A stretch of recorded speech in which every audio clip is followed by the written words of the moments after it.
Hello, good morning dears. എല്ലാവർക്കും ഒരു പുതിയ വീഡിയോയിലേക്ക് സ്വാഗതം. അപ്പോൾ ഇന്ന് ഞാൻ നിങ്ങളുമായിട്ട് ഷെയർ ചെയ്യുന്നത് ഒരു ഫിഷ് കറിയുടെ റെസിപ്പിയാണ്. അപ്പോൾ നമുക്ക് വീഡിയോയിലേക്ക് പോകാം.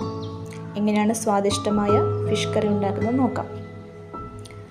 അപ്പോൾ ചൂടായ ചട്ടിയിലേക്ക് കുറച്ച് വെളിച്ചെണ്ണ ഒഴിക്കുക. വെളിച്ചെണ്ണ ആവശ്യത്തിന് ചൂടായി വരുമ്പോൾ ചതച്ച് വെച്ചേക്കുന്ന ചെറിയ ഉള്ളി, എൻ്റെ കയ്യിലുള്ള ഉള്ളി തീരെ ചെറുതാണ്, അപ്പോൾ അതൊരു കൈപ്പിടിയോളം എടുത്തിട്ടുണ്ട്. നന്നായിട്ട് ചതച്ച് വെക്കുക. 2 പച്ചമുളക്, വലിയ പച്ചമുളകാണെങ്കിൽ 2 തന്നെ ധാരാളം. പിന്നെ ചെറിയൊരു പീസ് ഇഞ്ചി ചതച്ചത്, 2 കുഞ്ഞല്ലി വെളുത്തുള്ളി അധികം വേണ്ട, ചൊവയുണ്ടാവും. നമ്മൾ മുളകിട്ട മീൻകറി, കുടംപുളിയിട്ട മീൻകറിയാണ് വെക്കുന്നത്. വെളുത്തുള്ളി ഇട്ടില്ലെങ്കിലും കുഴപ്പമില്ല. അതെല്ലാം വഴന്ന് കഴിയുമ്പോൾ 2 ടേബിൾ സ്പൂൺ കാശ്മീരി മുളക്, 1/4 ടീസ്പൂൺ മഞ്ഞൾപ്പൊടി, എരിവെള്ള മുളക് പൊടി ആവശ്യത്തിന്, അര മുതൽ 1/4 ടീസ്പൂൺ വരെ ആകാം. ഒരു 1/4 ടേബിൾ സ്പൂണോളം മല്ലിപ്പൊടി ഞാൻ ചേർക്കാറുണ്ട്, ഒരു കൊഴുപ്പിന് വേണ്ടിയാണ്. ആവശ്യമുണ്ടെങ്കിൽ ചേർത്താൽ മതി.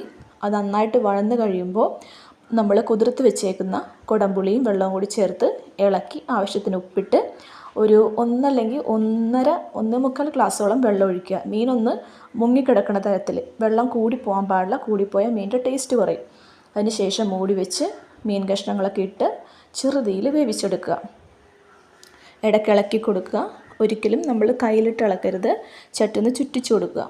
എന്നിട്ട് ഇടയ്ക്ക് നോക്കുക, ഉപ്പും പുളിയും പാകമാണോ നോക്കിയ ശേഷം നമ്മൾ കുറച്ച് വേപ്പില ഇട്ട് കൊടുക്കുക. വീണ്ടും അടച്ച് വെച്ച് മീൻകറി റെഡി.